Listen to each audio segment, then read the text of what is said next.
Media asal Vietnam Soha menyoroti strategi pelatih timnas Indonesia Sinteyong jelang Piala ASEAN Mitsubishi Electric Cup 2024.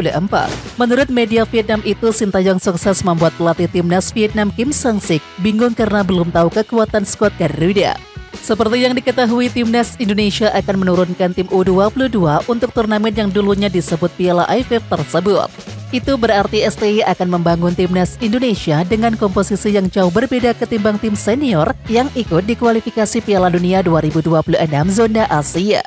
Masalahnya sampai saat ini Sinteyong belum diketahui secara pasti siapa saja yang akan dipanggilnya untuk mengikuti turnamen yang digelar pada tanggal 8 Desember 2024 hingga 5 Januari 2025 tersebut. Hal itu ternyata membuat lawan-lawan Garuda kebingungan, termasuk pelatih timnas Vietnam Kim Sang-sik. Kim Sang-sik tak bisa mempersiapkan diri untuk menghadapi timnas Indonesia. Padahal lawan utama Vietnam di Piala ASEAN Mitsubishi Electric Cup 2024 adalah timnas Indonesia. Ya, Vietnam dan juga timnas Indonesia diketahui berada dalam satu grup yang sama. Tepatnya kedua tim tersebut bersama dengan Filipina, Myanmar dan juga Laos yang berada di grup B.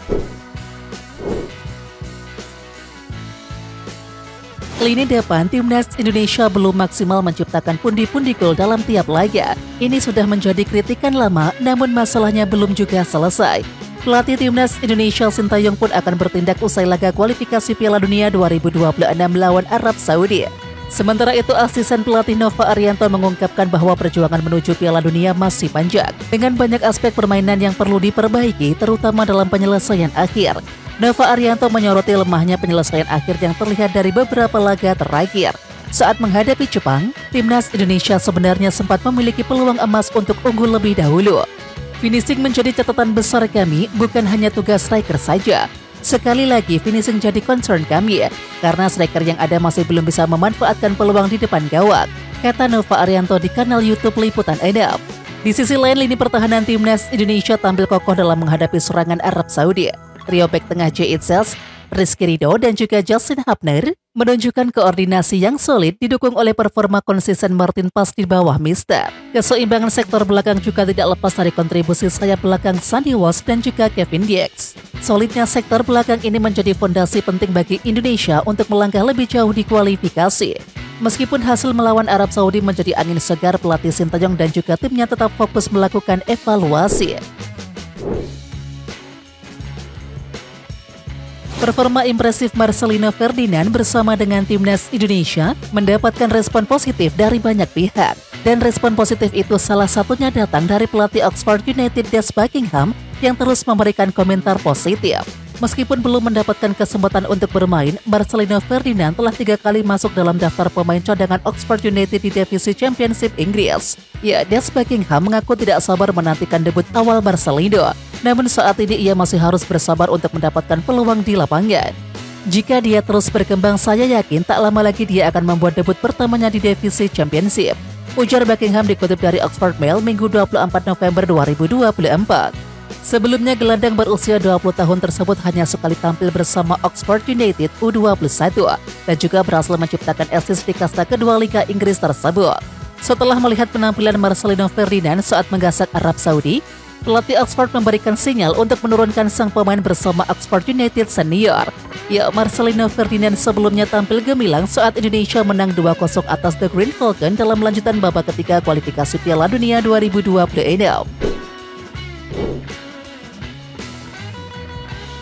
Mantan bek timnas Inggris Dennis Wise memuji performa timnas Indonesia yang berhasil mengalahkan Arab Saudi di kualifikasi Piala Dunia 2026 Selasa 19 November.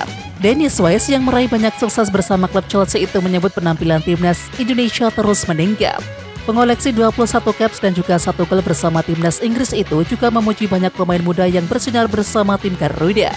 Saya harus mengatakan para pemain tampil, saya pikir mereka adalah tim yang lebih baik sejauh ini dan pantas untuk menang 2-0. Indonesia punya sejumlah pemain muda yang sedang naik daun. Saya pikir itu penting, ucap Dennis Wise dalam video yang diunggah PSSI melalui media sosial. Lebih lanjut, Dennis Wise memuji kinerja Erick Thohir sebagai Ketua Umum PSSI. Erick Thohir disebut punya cara yang bagus untuk memperkuat timnas Indonesia. Saya tahu Erick memiliki berbagai cara membawa pemain ke timnas Indonesia untuk berkembang dan itu berhasil, ujar Dennis Wise. Jelas posisi Indonesia saat ini bukan yang terbaik. Saya pikir mereka tidak terlalu beruntung selama perjalanan kualifikasi Piala Dunia 2026. Saya pikir banyak hal yang merugikan mereka, tapi semoga Indonesia masih bisa melangkah ke sana, katanya menambahkan. Sementara itu, Dennis Wise cukup mengenal sepak bola Indonesia. Sebelumnya, Dennis Wise berperan sebagai direktur sepak bola Garuda Select. Selain itu, Dennis Wise juga pernah menjabat sebagai salah satu direktur di Como, yakni klub Serie A Italia yang dimiliki pengusaha Indonesia. Sebelum berlaga di turnamen sepak bola antar negara Asia Tenggara, Vietnam terlebih dahulu melakukan pemusatan latihan di Korea Selatan. Ya, selain berlatih, agenda lain yang dijadwalkan adalah melakukan latih tanding dengan dua kesebelasan Kilik, Jeonbuk dan Daegu. Naas bagi skuad Vietnam asuhan Kim Sang-sik, ya maksud untuk menguji kemampuan dengan skuad terbaik dari dua klub tersebut terancam tinggal angan-angan belaga. Pasalnya Jeonbuk dan juga Daegu sedang sibuk menghindari degradasi. Dua kesebelasan tersebut akan mengikuti fase playoff degradasi, sehingga tidak akan menempatkan pemain-pemain terbaik saat bertemu dengan Vietnam dalam laga uji tanding. Dilansir dari Soha, Vietnam rencananya akan bertemu dengan Daegu pada tanggal 28 November dan lanjut bertemu dengan Jeonbuk pada 1 Desember. Daegu dan juga Jeonbuk akan melakukan pertandingan playoff degradasi pada Desember. Khusus bagi Jeonbuk, klub yang pernah dilatih oleh Kim Sang-sik bakal terdegradasi untuk kali pertama juga kalah pada babak playoff. Sementara itu, selain agenda latih tanding menghadapi Daegu dan juga Jeonbuk, skuad Golden Star Warriors akan bertemu dengan salah satu kontesan Kilik 3 Ulsan Citizen, yakni pada tanggal 27 November.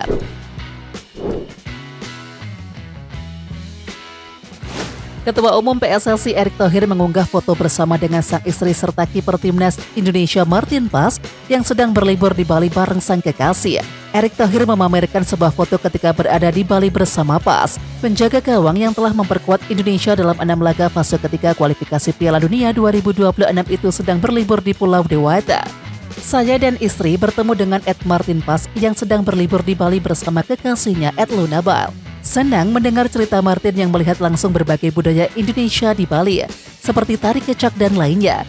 Enjoy Bali Martin and Luna, tulis Erick Thohir dalam Takarir. Ya, unggahan tersebut mendapatkan atensi dari fans sepak bola Indonesia. Double D, tulis seorang pemilik akun merespon pertemuan Erick Thohir beserta istri dan juga Martin Paes dengan Luna. Tak sedikit pula komentar yang membahas soal Martin Paes mendengarkan lagu Tak Gendong ciptaan almarhum Mbah Surip lantaran unggahan Instagram story sang penjaga gawang sebelumnya. El Kopi Dangdut, El Abang Tukang Bakso, El Tak Gendong kemana-mana, ujar netizen menuliskan sederet lagu Indonesia yang pernah didengarkan oleh Martin Paes. Ya, sementara itu Martin Paes baru saja bertugas membela timnas Indonesia dalam laga kelima dan juga keenam fase ketiga kualifikasi Piala Dunia 2026. Yakni pada 15 dan juga 19 November. Di sisi lain, Erick Thohir menyatakan bahwa Martin Paes tidak akan tampil membela tim Merah Putih pada Piala AFF 2024 yang akan berlangsung bulan depan. Oke Timnas Lovers, siapa kita? Kita Indonesia. Ayo kita dukung terus sepak bola tanah air Indonesia. Jangan lupa dukung terus Garuda Raya Channel dengan subscribe, like, dan komen karena saran dan kritik kalian sangat bermanfaat untuk perkembangan channel ini. Tungguin video selanjutnya dari Garuda Raya Channel. Salam olahraga.